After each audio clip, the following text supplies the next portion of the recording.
Penn State football is in a tough spot right now. After the Nittany Lions started off with a dominant 6-0 start with an elite defense, an offense that looked functional and also dysfunctional at times, but overall had a great run game, and a special teams unit that just skyrocketed through the roof compared to previous Penn State special teams units. The Nittany Lions lost to Ohio State in a game that was not as close as the score indicated. 20-12 was the final score in favor of the Buckeyes.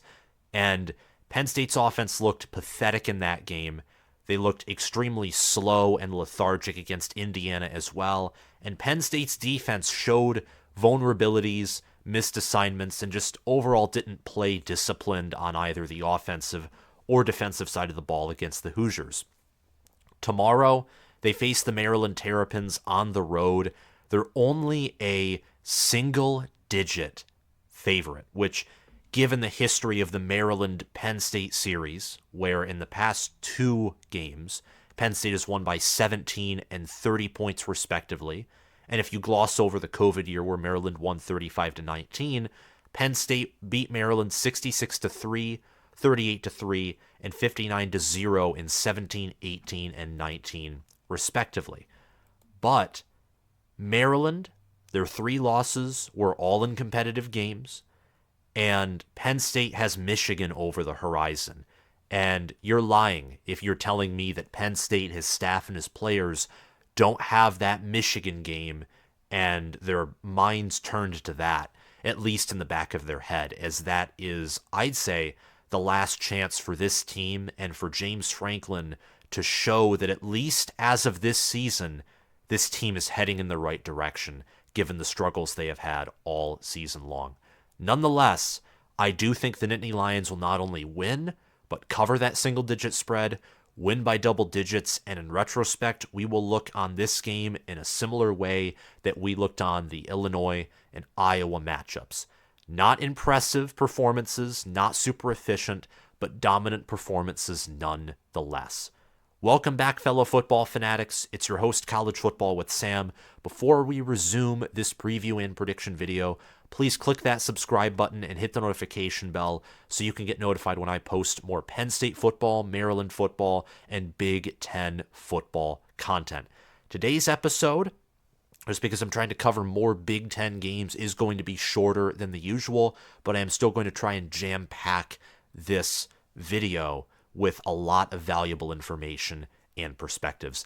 Like this video so we can get it into the algorithm, share it around with your Penn State or Maryland buddies, friends, football acquaintances, and fellow football fanatics alike. Comment your predictions down below, and check out my Patreon page via the link in the description and the pinned comment if you want to support the channel and, depending on your tier, receive some bonus content, particularly, or more specifically, relating to my power ranking system. I am going to be working on this weekend and next week to try and get it back up and running. Potential power was over 50% in picking spreads and just under 75% at 74%, nearly exactly, in picking money lines. So it is a reliable game predictor, and it's actually pretty decent at picking spreads, and I'm looking to automate that system and improve it and make it better, and also easier on myself when coming up with the rankings that are assigned for all of these different teams. So check out my Patreon page if you want some of that content, and I also make picks based off of my own intuition, not just my own power rankings, every Saturday morning.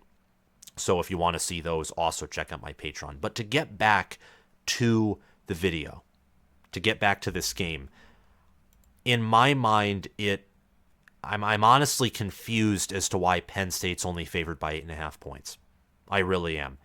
I understand that this is a trap game. This is a major trap game, in fact, for Penn State. I understand that. Penn State, after they play Maryland, has a massive home game against Michigan, like I mentioned earlier.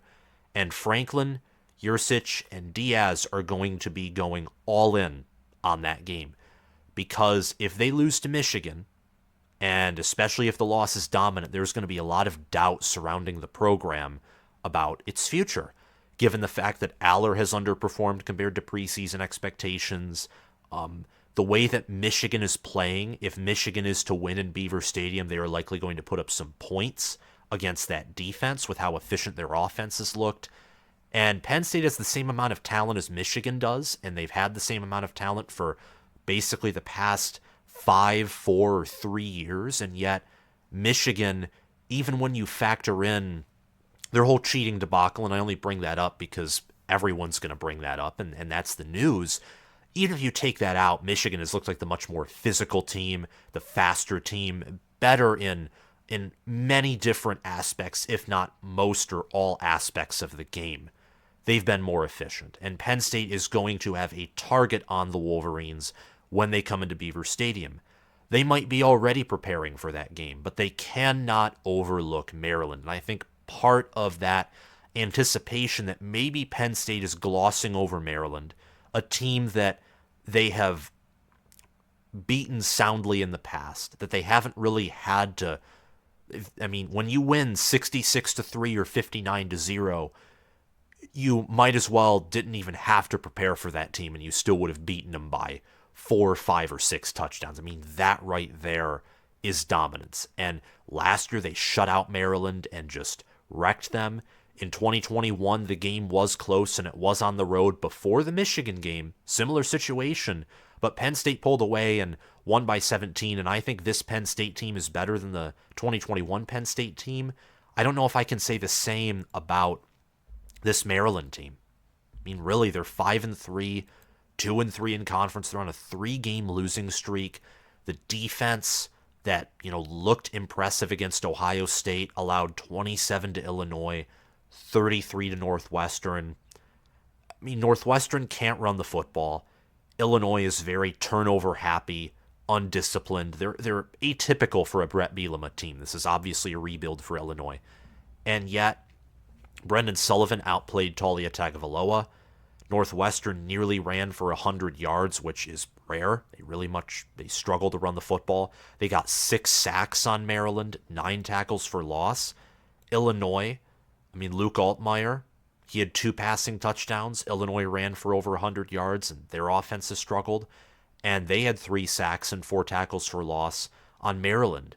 Maryland's offensive line really has not looked as good as it did against Ohio State, and neither has the defense. I don't know if there's been some injuries that are occurring, or if the team just hasn't, handled themselves well over the past, 2-3 weeks. But Maryland right now is in a tough place, and I don't like how they've been playing, to be frank. Taulia Tagovailoa is still struggling with turnovers. He is 33rd in the country in quarterback efficiency, which is good. It's actually a better quarterback efficiency rating than Drew Aller has, but nonetheless, Drew Aller has a better running back room, has a much better defense, and a better special teams unit. And Penn State overall just has more talent, and I would say better coaching than the Maryland Terrapins do. I don't understand why Penn State is only favored by 8.5 points here. I really don't. I could see, again, Penn State overlooking this Maryland team and still winning. And maybe they only win by 7 points and Maryland covers the spread, but nonetheless, Penn State still leading by double digits in most of this game, and Maryland gets a late touchdown, sort of like how Arizona and Washington were somewhat competitive, but Washington led that game for double digits for most of the game until the Arizona Wildcats scored a late touchdown to close it within a single possession, and Washington ended up winning 31-24. I think that is one of the worst case scenarios for Penn State, is this being a competitive game that they end up winning. I have a very hard time seeing Maryland emerging from this matchup that they consider a rivalry, but, Penn State doesn't, with a win. Penn State has a massive talent advantage. I know the game's being played in SECU Stadium at Maryland, but there will be a lot of Penn State fans there. Penn State's ranked 6th in FPI. Last week they were ranked top 10, I think at number 10 in potential power, and I imagine even with their poor performance on defense and an offense that was still sluggish, they probably still would have been ranked top 10, if not maybe 11th or 12th in potential power. Maryland would have been hovering around that 25th spot, and Penn State would be favored by well more than 2 touchdowns by potential power to beat the Maryland Terrapins. Potential power typically likes bigger point margin differentials when matching up, a great near elite team like Penn State against, let's just say, an above average team like Maryland. And we see that a lot. Michigan and Ohio State, dominating most of their inferior competition by 20 points or more. The fact that Vegas is only putting out an 8.5-point line in favor of the Nittany Lions is intriguing. It's strange. Maybe, and very likely, they know or suspect something that I don't, or they're trying to bait people into, jumping on maybe a bandwagon of some kind that Penn State's actually wildly overrated. And with them being ranked 11th in the college football playoff, I think there is some of that feeling about Penn State that they're foe almost. And it's understandable when you watch them offensively, but I can safely say that game against Indiana, it was a great performance by Brendan Sorsby and Donovan McCulley and that wide receiver core.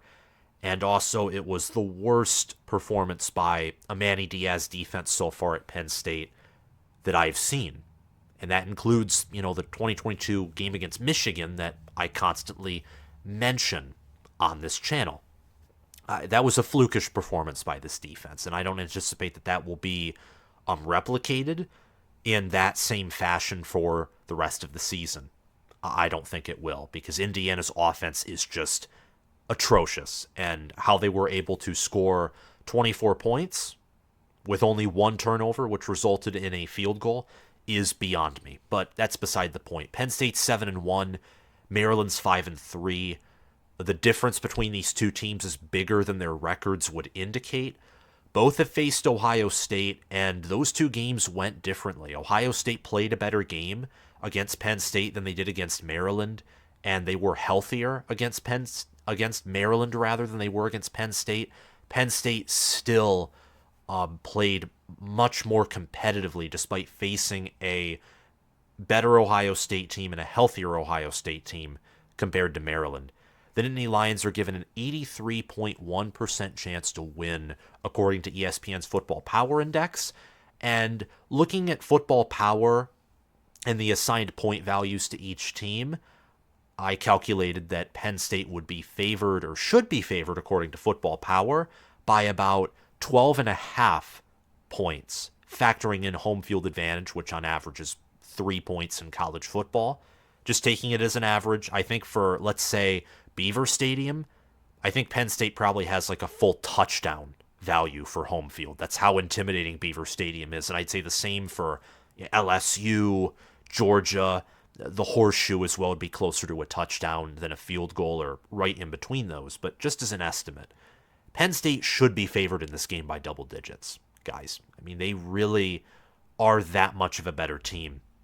Now, I know they've had their struggles, but you look at Drew Aller, for example, who has a lower quarterback efficiency rating than Taulia Tagovailoa. He only has thrown 1 turnover, only 1 pick on the year, 16 passing touchdowns, 1,655 passing yards. Taulia Tagovailoa has thrown for 3 more touchdown passes, a total of 19, but he's much more turnover heavy. And you look at the statistics for both of these teams. Maryland's allowed 15 sacks, I think half of them, or close to half of them, in the past 2 games, where their offensive lines looked abysmal. They're running for 4.5 yards per carry with 13 rushing touchdowns. Penn State's running for 4.2 yards per carry with 18 rushing touchdowns. Offensively, these teams are, in some respects, similar with their inconsistencies. Maryland, though, has a much higher ceiling. They have a better wide receiver core, and they do have the better passing quarterback. I think Drew Aller is just more conservative, less of a risk taker than Taulia is. And Drew Aller, I think he has such a cannon of an arm that if he is going to make an inaccurate throw, he is going to overthrow his receiver. And when you overthrow your receiver, or you throw like a completely, inaccurate bullet pass out of nowhere, it is hard to make a play as a defender on that ball. So I think that his propensity to turn over the football is it's deflated. It's deflated. He makes up in a negative sense for his turnovers, Aller does, with the fact that he produces a lot of 3 and outs and therefore punts for his team. He just doesn't throw picks, doesn't fumble. However, I don't know how Maryland's defense is going to perform either, because they let Northwestern score 33 on them, and Brendan Sullivan passed for 2 touchdowns, averaged 11.5 yards per pass attempt, and an 82.5 quarterback efficiency rating. So even though Aller struggles on the road, I could totally see him pop off, throw for 3 or 4 touchdowns, have a game similar to what he had against West Virginia, and Lambert Smith has 100 receiving yards, 2 receiving touchdowns. Keandre Lambert Smith is the leading receiver, speaking of which, for Penn State with 550 receiving yards and 4 receiving touchdowns. Theo Johnson and Tyler Warren, though, have 8 out of Penn State's 19 receiving touchdowns, and they also have 227 yards receiving for Theo Johnson and 165 for Tyler Warren. They're extremely reliable tight ends. The problem is Penn State's only averaging 10.7 yards per reception. Tyler Warren's only averaging 8.7 yards per reception. Johnson's averaging only 11.4. Lambert Smith, who previously under Sean Clifford averaged 14, 15, 16 yards per reception, is only averaging 12.8 this year. And that's because Penn State rarely is calling deep pass plays. They're really trying to, methodically drive down the field with short to intermediate passes, typically to whether it's Lambert Smith or their 2 tight ends, and Nicholas Singleton out of the backfield. The problem is Aller isn't accurate in the short to medium pass game. He isn't. And his accuracy isn't insane on the deep ball, like let's say Jalen Milroe, but both Milroe and Aller do struggle in that short to intermediate pass, where against Ohio State, for example, on I think it was a 3rd and 1 or maybe a 4th and 1 play, I think 3rd and 1, Lambert Smith on a slant route, if Aller delivers that ball into the breadbasket and it's an accurate pass, that was a touchdown. Lambert Smith had his defender beat, but Aller threw the ball behind him, incomplete pass. Penn State has to punt. Several more mistakes too, where he's throwing the ball a mile behind or ahead or above his receiver. He's not an accurate passer. Aller isn't. But you have to wonder if you'd rather have Aller, who forces you to punt, and Penn State has a solid punter in Riley Thompson. You wonder if you'd rather have that than Talia Tagovailoa, who can throw an interception at any point on the field and give your opposing offense a short field to work with. And Penn State and Alex Falcons has a reliable kicker who's 33 of 33 on his extra point attempts, 10 of 13 on field goal attempts, and he has hit along a 50.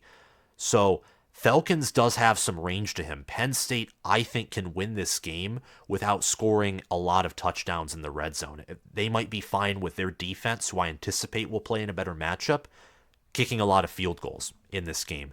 The Nittany Lions have 32 sacks, 23 passes defended, 8 interceptions, 1 returned for 6, and they have 8 forced fumbles. This is a defense that, on average, is gaining around 2 turnovers or forcing around 2 turnovers per game from their defense, and they rarely cough up the football, rarely throw an interception.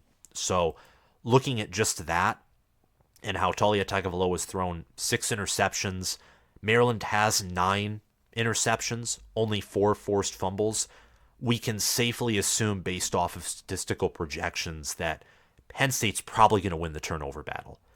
And that's very helpful, especially when Penn State already has the talent advantage. They have the much superior defense. They're number 2 in defensive efficiency, according to ESPN's FPI. I would say there's actually an argument for this is hysterical seeing how Penn State's played. I think there is an argument for Penn State to have the more efficient offense, as crazy as that sounds. Maryland does have a good wide receiver core. Their leading wide receiver right now is Jayshon Jones with 496 receiving yards. Caden Prather has 426. Ty Felton has 394. And Corey Dyches, who I think is all-American potential at tight end, has 301 receiving yards.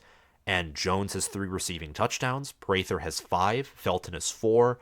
Dyches has 1. Roman Hemby even has a touchdown reception and 221 receiving yards. He also leads the team in carries and rushing yards with 441 yards, 4 rushing touchdowns, and 88 carries. He's averaging 5 yards per carry. There's an argument based off of turnovers and also the fact that Maryland does have experience along the O-line and also had a lot of returning production at quarterback and receiver, that Penn State's actually utilizing the talent that they have on offense more effectively than Maryland is. And I also have greater faith in Mike Yursich as an offensive coordinator than I do Josh Gaddis when it comes to play calling. Both offensive lines have had their issues, but I think Penn State does a better job in pass protection. In run blocking, I would have to give the edge to Maryland. Overall, Penn State has the better roster. They have the better position advantage. I'd say staff goes to Penn State. I would say running back goes to Penn State. Same with, I'd say tight end's pretty close. I think Dyches is the best individual tight end, but Johnson and Warren provide better depth than what Maryland has. I would say that offensive line, defensive line, linebacker, defensive back, corner safety, also defensive tackle, defensive end, and special teams go to Penn State. Maryland, I would say, has the edge at quarterback. They have the edge at, maybe an edge at tight end. They have the better wide receiver room in terms of depth, though Lambert Smith might be the best individual wide receiver. There's so much that goes in favor of Penn State. That's why I came right out of the gate in this video saying that I think Penn State's going to win. And for these shorter videos, I think that will be a recurring theme as I come right out of the gate and tell you what I'm thinking for these shorter previews. For these longer previews, I like to give you the information and also my own opinion and lens of which I'm viewing the game through first, then make a prediction. But I told you at the beginning of this video, I think Penn State's going to dominate, and a 13-point win isn't typically interpreted as a dominant win, but if you lead by double digits for the whole game, I'd count that as a dominant win. It's just not one that's particularly impressive or efficient. Maybe a controlling win would be a better term to use. But I think Penn State will control this game. I think in the aspect of rushing yards and playing Big Ten football, they'll dominate this game. I think they'll rush for 150 yards or more, and they'll use play action to win this football game. I think they'll score 3 touchdowns, 3 field goals, like I mentioned earlier. I do think with Penn State's offensive woes, they will be held to field goals in this game, but that will be no problem for reliable kicker Alex Felkins. The Lions will continue to dominate Maryland. Right now, they are on a 2-game win streak, and the COVID year was awkward. The last time that Maryland won in a non-COVID setting, 2014. James Franklin's first year. So James Franklin has technically lost to Maryland twice. One to Randy Edsall, which is just, humiliating. But Penn State was rebuilding that season, and James Franklin, one thing that he's done that I absolutely respect is he's taken Penn State to be a great program after the sanctions and the Joe Paterno, Jerry Sandusky ordeal, and I'll just keep it at that. He's done a very good job of, building this program up to be a respectable contender. He has yet to climb that next hump, though, but he will get an opportunity against Michigan, regardless of whether he overlooks Maryland or not, and his roster as well, because players and coaches, act differently. They're in different positions. I think regardless, Penn State's going to win this game.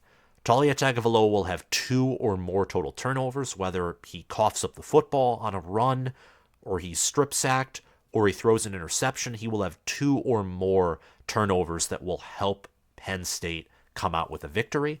This defense will slow down Penn State's offense, but I think with the turnovers and Penn State just constantly forcing punts and running the football to secure time of possession, I think that eventually this defense will break. I think this will be similar to the Illinois game. It'll be close for a half, maybe 3/4, but Penn State will never trail in this matchup. And I think that, third, fourth quarter, they will eventually pull away and break Maryland. So a 30-17 point win for Penn State. They will move on to 8-1. Maryland will move on to 5-4. They will fall to 5-4. And after Penn State, they travel at Nebraska, they host Michigan, and they travel to Rutgers. If Maryland isn't careful, they could go 5-7 after starting 5-0. I mean, that's a very realistic chance for Maryland. So Mike Locksley has to find a way to right the ship. And for Penn State, I expect them to move on to 8-1. If they beat Michigan and they fix some of these issues that have been, very apparent for the first 2/3 of their season, they can go 11-1. If they lose to Michigan, they're still probably going 10-2. That game against Rutgers, though, the week after the Michigan game, and you could say maybe the same thing for this game if Penn State really overlooks Maryland and Maryland has already righted the ship in their locker room, maybe they do achieve the upset here. I think with the way that Rutgers plays football and how their offensive line's playing well, they can run in between the tackles, the guards. Gavin Wimsatt's a more capable scrambler than Talia Tagovailoa, and their defense is more solid.